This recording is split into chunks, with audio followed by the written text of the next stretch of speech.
বিচ্ছেদের তাবিজ কিভাবে লিখতে হয়। আপনারা হয়তো কারোর বিচ্ছেদের তাবিজ লিখেছেন কিন্তু কাজ হচ্ছে না। এই বিচ্ছেদের তাবিজ লেখার নিয়মটা আসলে কি, কিভাবে এই বিচ্ছেদের তাবিজ লিখতে হয়, সেটাই আপনাদেরকে একদম আমি প্র্যাকটিক্যালভাবে এই বোর্ডের মধ্যে লিখে আপনাদেরকে দেখিয়ে দেব। এই বিচ্ছেদের তাবিজ আপনি কখন প্রয়োগ করবেন সেটা আগে ভালোভাবে বুঝে নিন। যখন আপনি দেখবেন কোনো নারী পুরুষ কোনো অবৈধ সম্পর্কে জড়িয়ে গেছে, তখন আপনি তাদের ওই অবৈধ সম্পর্ককে বিচ্ছেদকরণের জন্য এই তাবিজ আপনি ব্যবহার করতে পারেন। অন্যথায় কারোর জায়েজ সম্পর্ককে নষ্ট করে দেওয়ার জন্য যদি আপনি এই তাবিজ ব্যবহার করেন, তাহলে আপনি নিজেই কিন্তু ক্ষতিগ্রস্ত হবেন, প্রচণ্ড গুনাহ হয়ে যাবে।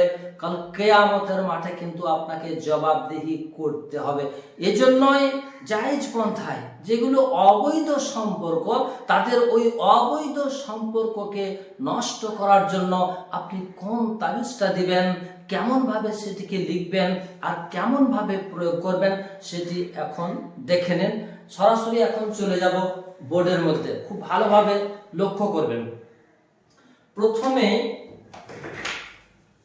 যাদের মধ্যে আপনি বিচ্ছেদ করাতে চাইছেন, তাদের শরীরের একটা জিনিসের প্রয়োজন, সেটা হচ্ছে তাদের শরীরের পরিহিত একটু কাপড়। কাপড়টা কতটুকু নেবেন সেটি আপনি এই বোর্ডের এই লেখাটি দেখলেই বুঝে যাবেন যে কতটুকু কাপড়ের প্রয়োজন। তাদের দুজনের মধ্যে হতে যে কোনো একজনের পরিহিত বস্ত্র, পরনের কাপড় সামান্য একটু নিয়ে তারপর আপনি এই দোয়াটি লিখবেন, যেটা আপনাদেরকে আমি বোর্ডের মধ্যে দেখিয়ে দিচ্ছি। দোয়াটি হচ্ছে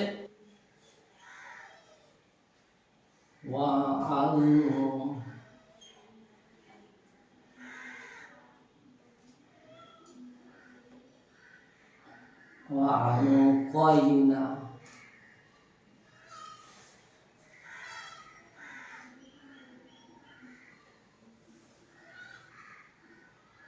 بينهم العداوة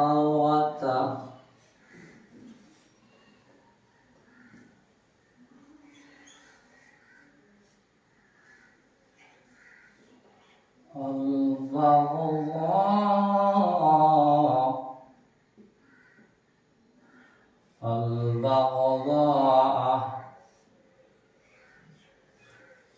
إلى يوم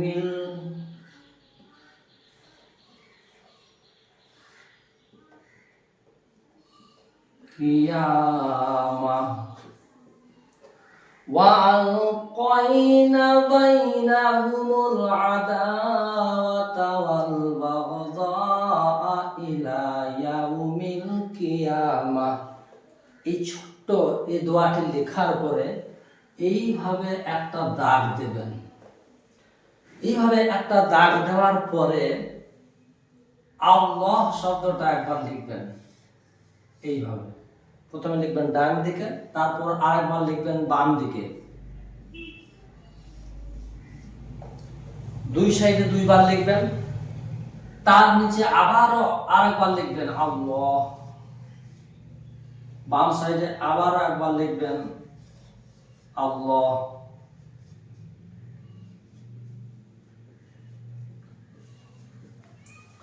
এবার এই বাম সাইডে এবং ডান সাইডে এই আল্লাহ শব্দ চারবার এইভাবে লেখার পর যাদের দুজনের মধ্যে আপনি বিচ্ছেদটা করাতে চাইছেন, তাদের দুজনের নাম এবং তাদের মায়ের নাম সহ আপনি লিখবেন। এখানে প্রথমে ছেলেটির নাম লিখতে পারেন বা মেয়েটিরও নাম লিখতে পারেন, তারপর তার মায়ের নাম লিখবেন। তারপর লিখবেন এদের সাথে শত্রুতা সৃষ্টি হয়ে যাক, যার শত্রুতা সৃষ্টি হবে তার নাম এবং তার মায়ের নাম।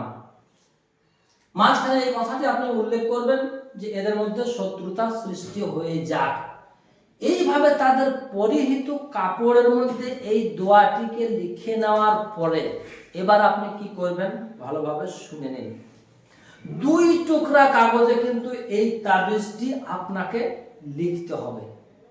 1 টুকরো কাপড়ের তাবিজটা আপনি 2টা পুরাতন কবরের মধ্যবর্তী জায়গাতে মঙ্গলবার অথবা শনিবার আপনি যে কোনো টাইমের মধ্যে গিয়ে পুঁতে দিয়ে চলে আসবেন। মনে রাখবেন 2 দিকে 2টা পুরাতন কবর থাকবে আর মাঝখানের ফাঁকা জায়গাতে আপনি পুঁতে দেবেন। আর একটা তাবিজ ছোট্ট একটা কলসিতে বা মাটির ভাঁড়ে ভরে সেটিকে ঢাকনা আপনি টাইট ভাবে লাগিয়ে দেবেন।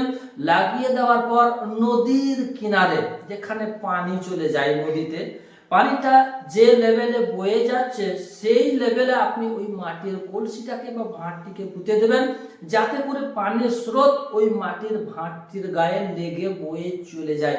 এইভাবে 2টা তাবিজ আপনি লিখে একটি কবরস্থানে আর অন্যটি নদীর পানির কিনারায় আপনি পুঁতে দিন। দেখবেন 15 থেকে 20 দিনের মধ্যে তাদের এমন বিচ্ছেদ হয়ে যাবে, তাদের আর মিল মোহাব্বত একেবারে থাকবে না। তাদের ওই অবৈধ সম্পর্কটি একবারে চিরতরের জন্য নষ্ট হয়ে যাবে ইনশাআল্লাহ।